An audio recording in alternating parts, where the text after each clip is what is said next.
Welcome back, everyone. Tonight, I'm bringing you 3 deeply disturbing stories that took place in high schools, places that should feel safe and familiar, but sometimes become the setting for experiences that are anything but normal. These aren't urban legends passed around at lunch tables. These are real events that happened to real students who were just trying to get through their day when something went terribly, disturbingly wrong. Before we begin, I want to know, are you in high school right now? Have you graduated? Do you remember that feeling of walking through empty hallways after everyone's gone home? There's something uniquely unsettling about schools after hours, when the fluorescent lights buzz too loud and every sound echoes in ways it shouldn't. Drop a comment and let me know your experiences. And if you're watching this in your school library or study hall right now, pay attention to who's around you. You never know who's watching. Alright, let's begin. Story 1, The Woman in the Woods. I was a senior when this happened. Senioritis had fully kicked in, that special combination of academic apathy and social exhaustion that hits everyone in their final year. It was football season, and our high school was always huge on Friday night games because our team was actually competitive, and honestly, there's just nothing else to do in our boring country-ass town. One day at school, we were in some joke of an elective class, Introduction to Psychology or something equally pointless. My friend JJ was in this class with me, so we'd always mess around and barely pay attention. The teacher had basically given up on making us learn anything. It was a Friday and there was a home football game that night. During class, JJ, being the smooth talker he's always been, spun his chair around to face these 2 girls, Kayla and Ashley, who sat a few rows behind us. "Yo, you guys going to the game tonight?" he asked, flashing that charming smile that somehow always worked for him. We already knew them pretty well. They were in our grade, part of the larger friend group that hung out together at parties and bonfires. So it wasn't weird of him to invite them or anything. They seemed down to meet up later, so we made loose plans to go together. JJ dropped me off at home after school, and about 4 hours later he picked me up again. Then we swung by to get Kayla and Ashley before driving to the school's back parking lot, the one that bordered the woods behind the football field. We had some 4 Locos in the car, the disgusting caffeinated malt liquor that was popular back then because it was cheap and got you drunk fast. We sat in the car for a few minutes, making sure no teachers or security were passing by, then poured some into water bottles to bring into the bleachers with us. The game started late, around 7:30, so by the 3rd quarter, it was already getting dark. By the 4th quarter, it was fully dark, with only the massive field lights illuminating the game. Our team was losing. Bad. Like embarrassingly bad. So bad that even the die-hard fans in the bleachers started leaving early. The energy was completely deflated. None of the usual cheering and school spirit, just disappointed silence. We stayed anyway. We weren't really there for the football anymore. We were just enjoying being drunk and hanging out. The game ended, our team got demolished, and within minutes the field and bleachers emptied out. Players rushed back to the locker rooms in embarrassment. The visiting teams slowly made their way to their buses. The crowd scattered to the parking lot. Within maybe 10 minutes, we were among the only people left in the bleachers. There were maybe a couple other stragglers, a few students finishing conversations, a parent or 2 cleaning up trash. We were honestly pretty drunk by this point, and the team's defeat wasn't ruining our vibe at all. If anything, it made the night feel more chaotic and unstructured, which we liked. When the field lights suddenly shut off, leaving us in almost complete darkness except for the moonlight, we realized everyone else had left. The few remaining people had filtered away without us noticing. "Let's go lay in the field," Kayla suggested, already climbing down from the bleachers. JJ ran to his car to grab more alcohol. By now it was probably close to 10 p.m. When he got back, he had this mischievous look on his face. "Yo, let's go into the woods," he said, gesturing toward the tree line behind the football field. The girls immediately protested. "Hell no. That's creepy as hell." But that's exactly why the idea seemed fun to JJ and me. We both got up and started jogging toward the woods, leaving Kayla and Ashley alone in the darkness. "Wait, don't leave us here," Ashley called out, her voice tinged with genuine fear. We knew they'd follow. That was the whole point, get them scared enough that they'd chase after us rather than sit alone in the dark. We reached the fence. There was a section where the chain link had been cut and peeled back, creating a gap that students used to sneak into the woods for various reasons. We crawled through and started walking down the small hill into the tree line. Behind us, we could hear the girls reluctantly following, cursing us out the whole time. "You guys are assholes," Kayla shouted. We laughed and kept going, walking deeper into the woods. The trees blocked out most of the moonlight, making it significantly darker. We had to move carefully to avoid tripping over roots and fallen branches. After a minute or so, JJ turned to me with that look he gets when he's about to do something stupid. "Let's lose them and hide," he whispered. "Scare the shit out of them." I grinned. "Let's do it." We started running, making exaggerated loud footsteps so the girls would hear us moving away. Behind us we heard Ashley yell, "Don't you dare run." But we kept going, veering off the main path and ducking behind a cluster of thick trees. We crouched down, trying to muffle our laughter. We could hear Kayla and Ashley calling our names, their voices getting closer. "This isn't funny." Ashley's voice cracked slightly, she was genuinely scared now. "JJ, where are you?" Kayla sounded more angry than scared. We stayed hidden, watching their silhouettes move through the darkness about 20 feet away. They were going in the wrong direction, moving parallel to us. JJ was trying so hard not to laugh that he had to cover his mouth with his hand. We waited maybe 30 seconds, planning to jump out and scare them. But before we could, JJ tapped my shoulder urgently. I turned to look at him. He wasn't smiling anymore. His eyes were wide and he was pointing past me, deeper into the woods. I turned slowly to look in the direction he was pointing. About 15 feet away, standing perfectly still between two trees, was a towering figure.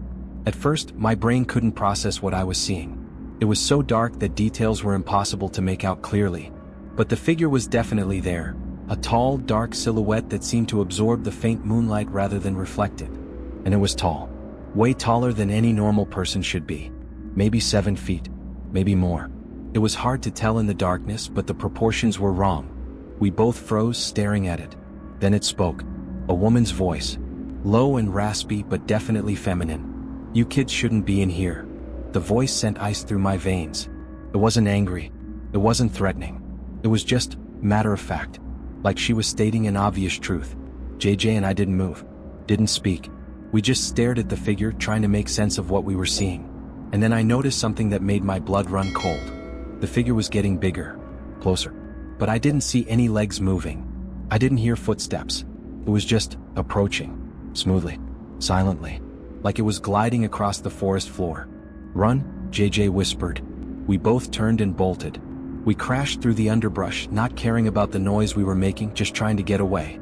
We were shouting the girls' names. "Kayla. Ashley. We gotta go. Now." We found them maybe 10 seconds later, standing on the path looking confused and annoyed. "What the hell?" Kayla started. "Run," JJ yelled, grabbing her arm. His tone must have conveyed the seriousness because both girls immediately started running with us. We didn't slow down until we'd crawled back through the fence and were standing in the parking lot next to the football field. All four of us were breathing hard, bent over with our hands on our knees. "What the fuck was that about?" Ashley demanded. JJ and I exchanged a look. We were both still processing what we'd seen. "There was someone in there," I said. "A woman. A really tall woman. She was just standing there watching us. And then she started moving toward us," JJ added. "But like not walking. She was getting closer but her legs weren't moving." The girls stared at us like we were insane. "You guys are fucking with us," Kayla said, but there was uncertainty in her voice. "I swear to God we're not," JJ said. He looked genuinely shaken, pale, eyes still wide. If he hadn't seen it too, I would have thought I was hallucinating. But we both saw it. This 7-foot-tall woman just standing there in the dark. We all walked quickly to JJ's car, constantly looking back at the tree line to see if anyone, or anything, emerged from the woods. No one ever did. We sat in the car for a few minutes, catching our breath, trying to make sense of what had happened. "Why would an older woman be in there at night, alone?" Ashley asked. "It's not like it's a nature trail or anything. It's just woods behind a school." That was the thing that bothered me most.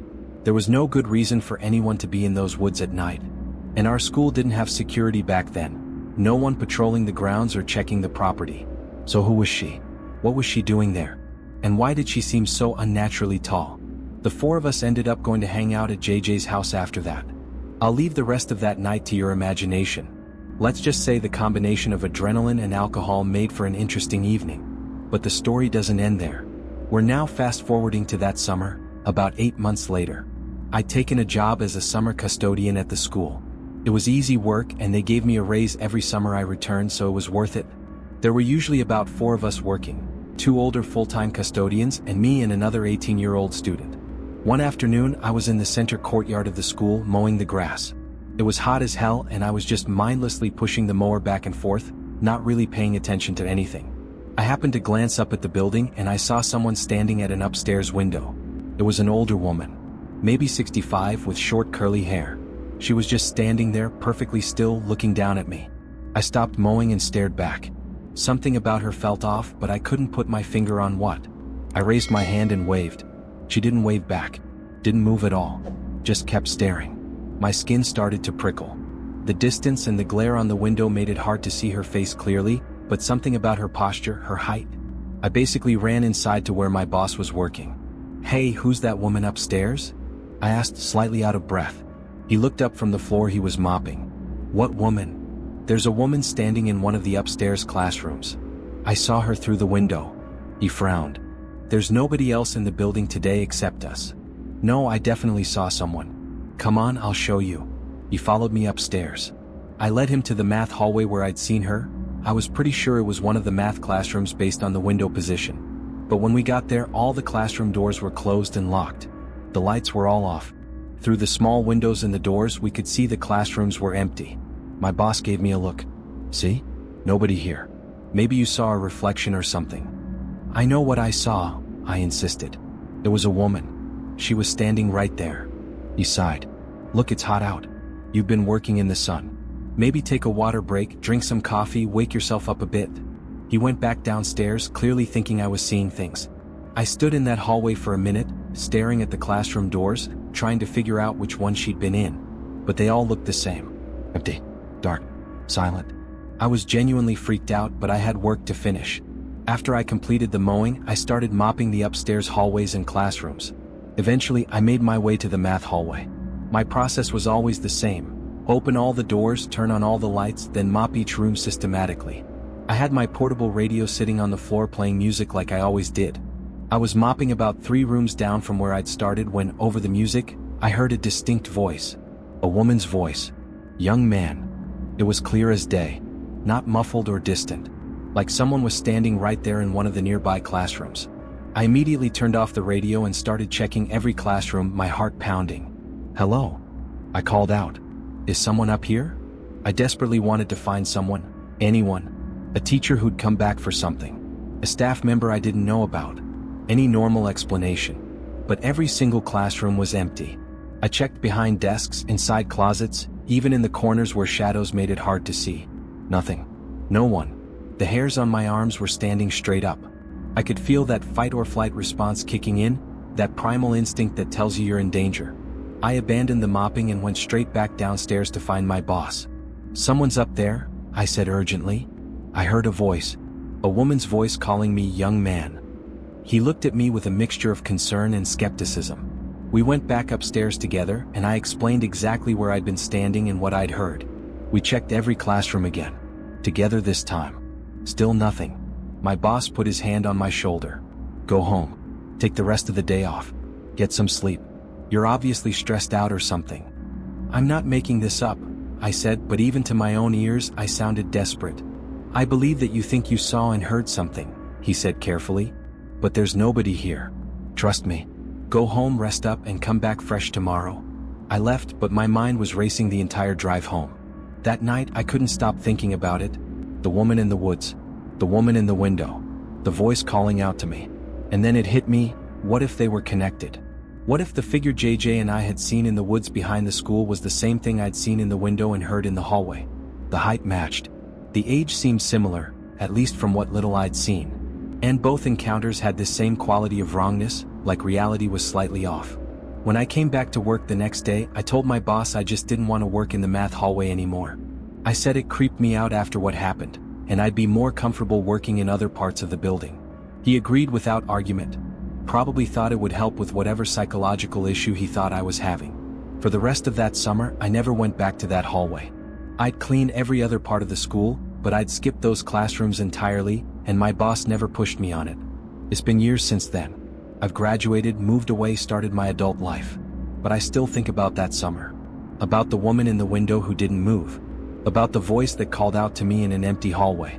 About the figure in the woods that seemed to glide rather than walk. Ever since then, I wholeheartedly believe that my old high school is haunted by the spirit of an older woman. I have no other explanation that makes sense. And sometimes, late at night, I wonder, If I had gone into that math classroom when I heard her voice, would I have seen her standing there? Would she have spoken to me again? Or would something worse have happened? I'm glad I never found out. Story 2. The new kid who wouldn't leave me alone. This happened when I was 15 during my sophomore year of high school. Unfortunately, because lunch periods were randomized that year, I only had 2 of my actual friends, Liam and Mike, in my lunch period. The rest were acquaintances or people I barely knew. A few months into the school year, during first period astronomy class, a new kid walked in. Our teacher, Mr. Hendricks, who was kind of a jokester and loved embarrassing students in a supposedly good-natured way, made the kid introduce himself to the entire class. "All right, new guy, stand up and tell us your name and where you're from," Mr. Hendricks said with a grin. The kid stood up awkwardly. "I'm Craig. Just moved here from Illinois." Mr. Hendricks teased him for a minute, made some joke about Illinois being flat and boring, then told him to take a seat. I sat in the back row, and the only open desk happened to be right next to me in the back corner. Craig walked over and sat down. Class hadn't technically started yet, so everyone was still chatting. Craig looked around the room nervously, then I felt his stare shift to me. I turned and we made eye contact. He nodded his head slightly and said, "What's up?" "Hey man. Welcome," I said, trying to be friendly. He introduced himself again, so I gave him my name. We made small talk for a few minutes, nothing substantial, just the usual new student stuff. Craig was a white kid with very patchy, pubic-looking facial hair that he absolutely should have shaved. He wasn't particularly attractive, but he wasn't ugly either. Just average-looking. The kind of guy who blends into a crowd. But there was something about his energy that felt off. I couldn't put my finger on it at first. That class period, we had to work in pairs on an astronomy assignment, so Craig naturally asked if I wanted to partner up. I didn't really have any close friends in this class anyway, so I said sure. We grabbed laptops from the cart and started working. Pretty quickly, I realized I didn't like Craig's sense of humor. He joked constantly, like every other sentence was a joke. And he acted like we were already best friends despite having met literally 5 minutes ago. But his jokes weren't normal. They were aggressively vulgar and sexual. Just constant dirty jokes, curse words every other word, references to porn and sex that felt way too forced and uncomfortable. I wasn't a prude or anything. My friends and I could be crude sometimes, but this was excessive. It felt performative, like he was trying way too hard to seem edgy or cool. By the end of the period, we had to exchange numbers for the project. I gave him mine reluctantly, already regretting partnering with him. Eventually lunchtime came. Mike wasn't at school that day, so it was just Liam and me sitting at our usual small circular table in the cafeteria. I was mid-sentence telling Liam about some video game when I saw his eyes look up at someone behind me. Then someone pulled up a chair next to me and sat down. I turned and saw Craig. He patted my shoulder and said, "What's up, buddy?" I died a little inside. This meant he'd be sitting with us every day now. There was no escaping it without being overtly rude. I tried to stay positive and give him a chance. Maybe he was just nervous and trying too hard. First day and all that. But within minutes, Craig started saying weird shit again.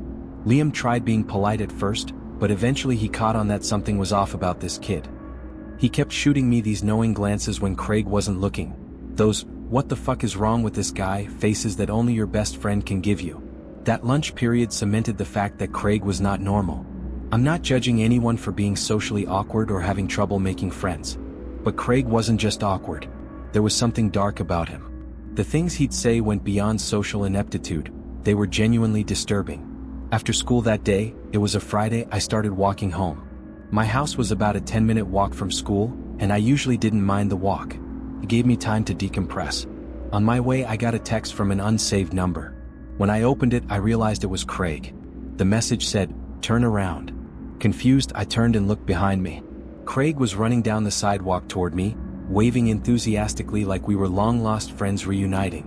"Oh God," I muttered under my breath. I stopped and waited for him to catch up, because I didn't know what else to do. When he reached me slightly out of breath, he asked, "How far do you live from school?" "About a 10-minute walk," I said. "Oh cool, same. I'll walk with you." My heart sank. This was not what I wanted. We started walking together, and then Craig said something that immediately raised red flags. "Hey, you want to come to my place real quick? We could work on the astronomy assignment and knock it out. I've got some beers in my fridge." I was 15. Craig was also supposedly 15, though he looked older because of the patchy beard. The idea of drinking beer with this kid I'd just met, in his house, alone, sounded like the worst idea ever. "Nah, I'm actually busy later," I said. Got plans with my friends. Oh yeah? What are you guys doing? Shit. He was fishing for an invitation. Just hanging out at Liam's house. Nothing special. Can I come? He asked directly without any shame or self-awareness. I was genuinely speechless. This kid had known me for one day, literally hours, and he was already trying to force his way into my friend group. I scrambled for an excuse. Liam's mom is really strict about new people. She doesn't like strangers coming over until she's met them first. Sorry, man. Craig looked disappointed but seemed to accept it. Alright, that's cool. Maybe next time. We kept walking and I started to realize with growing horror that Craig was walking me all the way home. He wasn't turning off onto a different street. He was just following me. I got to my house and said, "Alright man, see you later," giving him a fist bump to make it clear this was where we were parting ways. "See you later," he said cheerfully, then kept walking down the street past my house. I went inside, immediately pulled out my phone and texted my group chat, "This new kid Craig is fucking weird." Liam backed me up instantly, "Dude, yes. Something is seriously off about him." We spent the next hour making plans to actually hang out at Liam's place that night. Not until like 9 p.m. after dinner and everything. Around an hour or two after I got home, Craig texted me something that made my blood run cold. "Yo, what's going on in front of your house? Why is there a cop car?" I jumped up from my bed and ran outside to the front stoop. There were no cop cars. The street was empty, except for Craig, who was standing in my driveway laughing. "I got you," he said like this was the funniest prank in the world. Then his expression shifted slightly, became more serious. "I thought you were going to Liam's house?" "Yeah, later," I said, my mind racing trying to figure out what the hell was happening. "Why are you being weird, man? Why are you at my house right now?" He visibly deflated. The smile fell from his face. I thought we could hang out." "Dude, I gotta go inside," I said, and I turned and went in without waiting for a response, shutting and locking the door behind me. He texted me immediately, "Bro, WTF, why are you being like this?" I was genuinely speechless. I'd met this kid today. We'd spent maybe a cumulative 40 minutes together. Why was he acting like we were best friends? Why was he following me home? Why was he now stalking my house? I texted back, "You're freaking me out, bro. This is weird." That was apparently the wrong thing to say because he sent me a long message about how he thought I seemed different and actually cool unlike everyone else at this shitty school, but now I was being a dick just like everyone else and judging him. I screenshot the message and sent it to my group chat. My friends were equally shocked and amused. I decided to email my astronomy teacher right then and there, asking if I could do the project individually and explaining that Craig was making me uncomfortable. Then I left my house and walked to Liam's place just to get away. While I was at Liam's, Craig tried calling me. I let it ring and didn't answer. I stayed at Liam's until late, probably around 11 p.m. or midnight. By then, my parents and my younger sister were out. My parents were having dinner with friends, and my sister was probably at her boyfriend's place. Nothing unusual. When I got home, I locked the front door behind me and went upstairs to my room. I started watching YouTube videos trying to unwind. Then I heard it. The back doorbell. Our house had doorbells on both the front and back doors, and they had different chimes so you could tell which one someone was ringing. This was definitely the back door. I went downstairs expecting to see my sister at the back door. She sometimes forgot her keys. But the lights in the backyard were off, and when I looked through the glass panel in the door, no one was there. I opened the main door but kept the screen door locked. "Hello?" I called out into the darkness. I 100% heard the sound of someone's shoe scraping against the concrete patio. Just to the left, out of view from the door. Someone was there, hiding just around the corner. I slammed the door shut, locked it, and ran back upstairs. I tried calling my dad, but he didn't answer. He was probably still at dinner with friends. My phone started ringing. It was Craig. I didn't answer. Then he texted me, "Come outside." My hands were shaking as I typed back, "I'm calling the police." To my shock, he responded immediately, Okay, I'm leaving." It was him. Craig had been hiding in my backyard, ringing the doorbell, waiting for me to come out.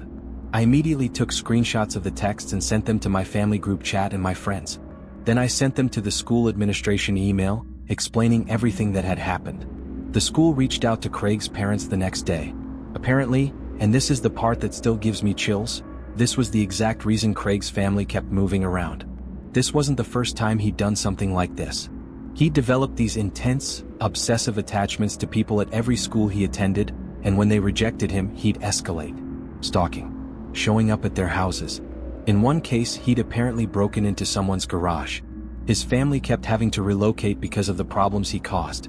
Monday morning, Craig didn't show up to class. He never showed up again. If I had to guess, his family moved again or transferred him to a different school to avoid the consequences. But here's what still haunts me. What if I had gone outside that night when he was hiding in my backyard? What if I had opened that door? What was he planning to do? I never found out, and honestly, I'm grateful for that. But sometimes I still think about Craig. About how quickly he attached himself to me. About the look in his eyes when I rejected his friendship. That mix of hurt and rage. And I wonder how many other kids at other schools had similar experiences with him. How many of them weren't as lucky as I was? Story 3, the student who didn't exist. I live in rural New Brunswick, Canada. This happened during what should have been my senior year of high school, except I'd unfortunately been held back, so I was returning as a 19-year-old repeating my final year. I live in a pretty rural area, so our middle school and high school were in the same building. It was a small school, maybe 400 students total, which meant I basically knew everyone or at least recognized them. My first day back was early September. My first period of the day was study hall, which was basically a free period where you could work on homework or just sit there doing nothing. I walked into the study hall room and immediately noticed someone I'd never seen before sitting on the other side of the room. That was unusual. Like I said, it was a small school and I'd been there for years. I knew pretty much everyone. This kid was sitting alone, hunched over a notebook, wearing a dark hoodie. Something about the way he sat, very still, very focused, caught my attention. I'm a pretty friendly guy, especially to new students, since I know how rough it can be being the new kid. So I walked over and introduced myself. "Hey man, I'm Jacob. You new here?" He looked up at me and I got my first clear look at his face. He had these very pale, washed-out features and dark circles under his eyes like he hadn't slept in days. "Yeah," he said quietly. "Just moved here. I'm Chester." We shook hands, his grip was weirdly weak, and I sat down next to him. "Cool. Where'd you move from?" "Ontario," he said, but didn't elaborate. I started showing him around, pointing out where different classrooms were, explaining how the cafeteria worked, general orientation stuff. He followed along but seemed kind of distracted, like he was only half listening. As I was giving him the tour, he started asking me questions. At first, they seemed normal. How long had I been at the school, what teachers were cool, what there was to do in town. But then the questions got stranger. "Where do you live?" he asked suddenly. I was taken aback. "Oh, why?" "Just curious. Like how far from school?" "About 10 minutes away," I said vaguely, not wanting to give him my exact address. "What's your Snapchat?" he asked next. That one threw me off too. We'd been talking for maybe 10 minutes and he was already asking for my social media. But I figured whatever, it's how kids communicate now. So I gave him my Snapchat handle. "Cool," he said, and immediately pulled out his phone and added me right there in front of me. The rest of the day was pretty normal. I went to my classes, had lunch with my actual friends, tried to settle back into the school routine. My last period of the day was English class. The lowest level English class, so there were only about 9 students total, including me. I walked in and took my usual seat. A couple of minutes later, I glanced 120 degrees behind me and saw Chester sitting in the back corner of the room. He was eating a sandwich. One of those sad, homemade sandwiches that looked like it had been made with the cheapest possible ingredients and had been sitting in his backpack all day. He was eating it slowly, methodically, staring directly at me. When he saw me notice him, he gestured for me to come over. Mr. Bass, our English teacher, was literally about to start class. I shook my head slightly and turned back around. Throughout the entire class, I could feel Chester staring at me. Every time I glanced back, he was looking right at me, barely paying attention to the teacher. About 5 minutes into class, my phone buzzed. I discreetly checked it under my desk. It was a Snapchat from Chester. "Follow me." I frowned and typed back, "We're in the middle of class. Can't." I looked back at him. He looked annoyed now, like I'd personally offended him. A minute later, he raised his hand and asked Mr. Bass if he could use the bathroom. Mr. Bass said yes, and Chester got up and walked out. I tried to focus on the book we were reading, but I was distracted. Why did Chester want me to follow him? What was so important that it couldn't wait until after class? My phone buzzed again. Another message from Chester. "I'm waiting." Against my better judgment, and honestly, I don't know why I did this, I raised my hand a few minutes later and asked if I could use the bathroom too. Mr. Bass sighed but nodded. I walked out into the hallway and looked around. I didn't see Chester anywhere at first. Then I spotted him at the far end of the hallway, the section that wasn't really used for classes anymore. He was walking slowly, glancing back to make sure I was following. I kept my distance, staying maybe 30 feet behind him, trying to figure out where he was going. He turned down another hallway, one that housed mostly storage rooms, bathrooms, and administrative offices. Then he opened a door and walked through it. I approached the door and realized it was the one that led to the school's basement. The basement was mostly unused except for storage and the old boiler room. Students definitely weren't supposed to be down there.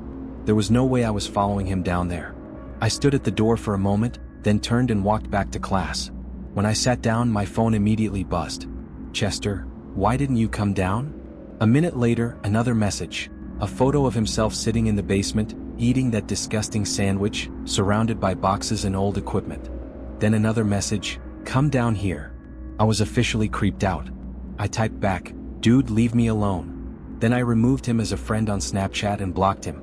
I thought that would be the end of it. When I got home that evening, I started on my homework. By the time I finished, it was around 11 p.m. and I was home alone. My parents were working night shifts, which happened sometimes. I was organizing my homework and getting ready for bed when my phone buzzed. A Snapchat notification. Someone had added me as a friend. The username was y_didn't_you_enter_the_basement. My stomach dropped. I blocked the account immediately. A couple minutes later, another friend request, y__block_me. I blocked that one too. Then another, and another, My hands were shaking now. This was escalating way too fast. Then I heard it. The unmistakable sound of glass shattering. Downstairs. In the living room. I immediately called 911, my voice shaking as I explained what was happening.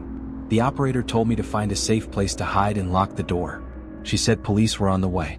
I hung up and ran into the hallway closet, the one with thick walls and a lock on the inside. I pulled the door almost shut but left it open just a crack so I could hear. I heard footsteps moving from downstairs to upstairs. Slow, deliberate footsteps coming up the staircase.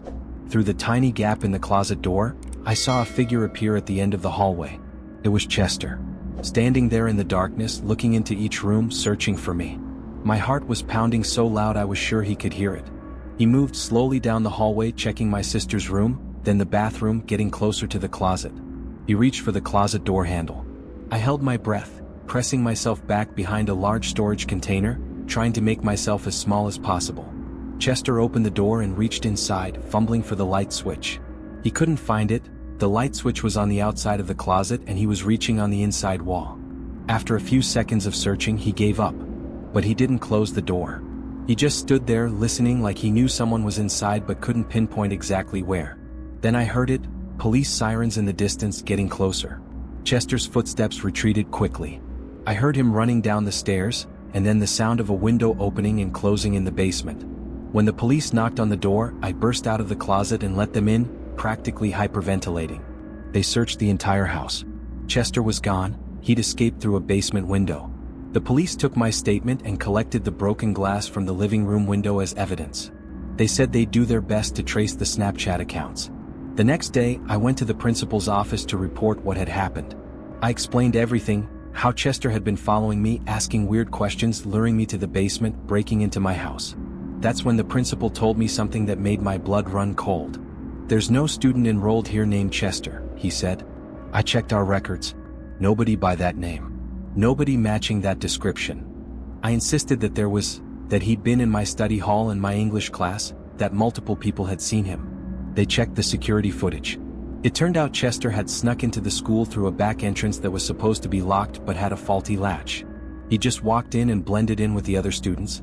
He'd never been enrolled. He'd never been a student. He was just there. The police never caught him. They traced the Snapchat accounts to a burner phone that had been ditched somewhere, and they had no leads on his real identity. I never saw Chester again. But to this day, and this is the part that still keeps me up at night, I think about what he wanted. Why did he want me to go into the basement so badly? What was down there? What was he planning to do? Was I supposed to be another news story? Another missing person case? I don't know. I'll never know. But I'm alive and I'm grateful for that. I'm grateful I trusted my instincts and didn't follow him into that basement. Because I have a feeling that if I had, I never would have come back out. 3 high school students. 3 encounters that went from strange to terrifying in the span of hours or days. I want to thank everyone who shared their experiences. High school is already stressful enough without having to deal with stalkers, obsessive strangers, or unexplained phenomena. If you're in high school right now and someone is making you uncomfortable, trust your gut. Tell an adult. Tell your parents. Tell school administrators. Document everything. Take screenshots. Save messages. These stories are real. They happen to real people. And they could happen to anyone. If you found value in tonight's episode, please like and subscribe. Share these stories with your friends, especially those still in school. Stay safe. Stay aware. And remember, not everyone who seems friendly actually is. Until next time.